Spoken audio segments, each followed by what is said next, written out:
There are a lot of questions about the real estate market today. What's happening today and what's going to happen in 2022. We're hearing that the forbearance program is coming to an end, and we're hearing that mortgage rates are going to rise.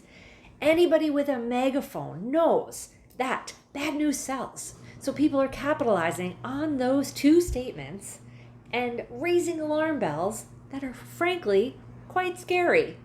But we're going to drill down, and I'm going to let you know why the things that you're reading in the news, those headlines, are nothing to worry about if you're planning to buy or sell real estate in the coming year.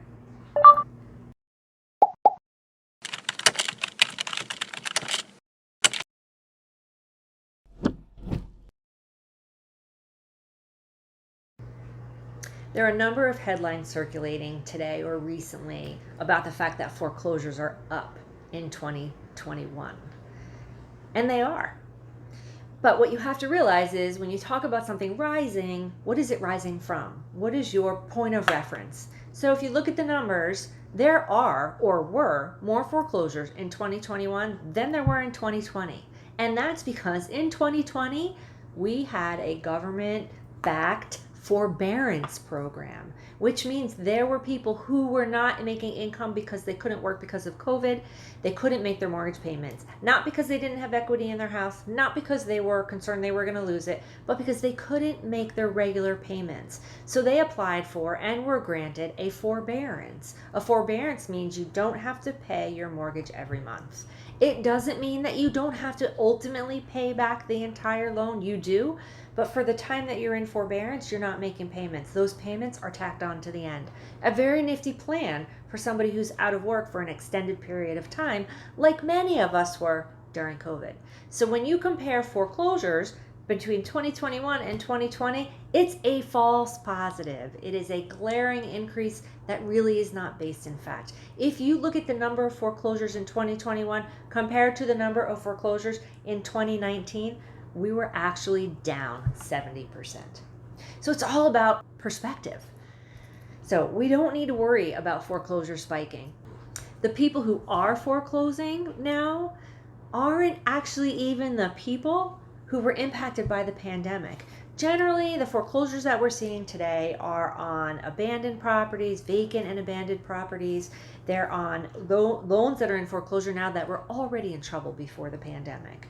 So yes, there's foreclosures out there. Yes, there's more foreclosures in 2021 than there were in 2020. But between 2019 and 2021, we're pretty much status quo.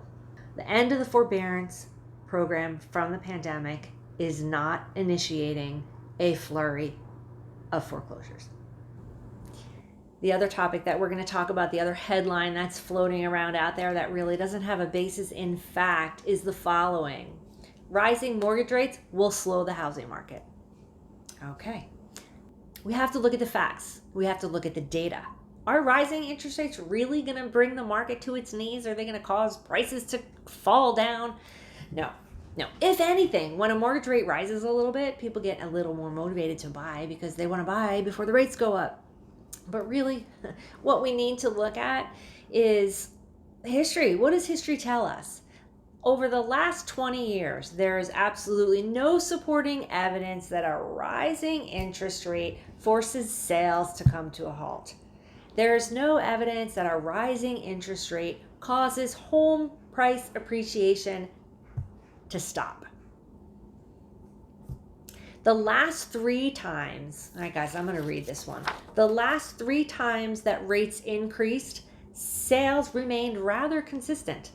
It is true that sales fell rather dramatically between 2007 and 2010. Lending rules were too loosey-goosey. There were no regulations. People were getting mortgages left and right that they should not have gotten. And that has all been fixed. That doesn't happen anymore. The next two, so during 2007 and 2010, when prices fell, mortgage rates were also falling. So that really doesn't tell us much. The next 2 instances of rate increases show no meaningful drops in sales. This doesn't happen. Now, if we look at prices, that as well, a rise in rates did not cause prices to depreciate. Outside of the years following that crash that we just talked about, home prices continue to appreciate, just at a slower rate. And that's actually what I've been telling people too when they're asking me, what's going to happen next year? Our appreciation from 2020 to 2021 was huge, 15-20% in some instances. So what's going to happen now? And that, as you know, is from a lack of inventory and a pent-up buyer demand. That buyer demand is not going to go away.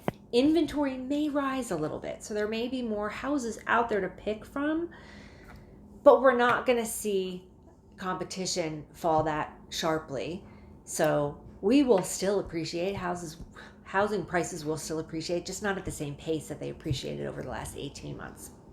So the bottom line is there's a lot of misinformation out there to be had. Your best bet is to connect yourself with a lender and a realtor who work in the market where you're shopping, and let them guide you. Ask them questions. My team works at your pace. I'm happy to speak with you for months on end before you get ready, because I want to make sure that for probably what is going to be your biggest purchase to date, I want to make sure that you're comfortable.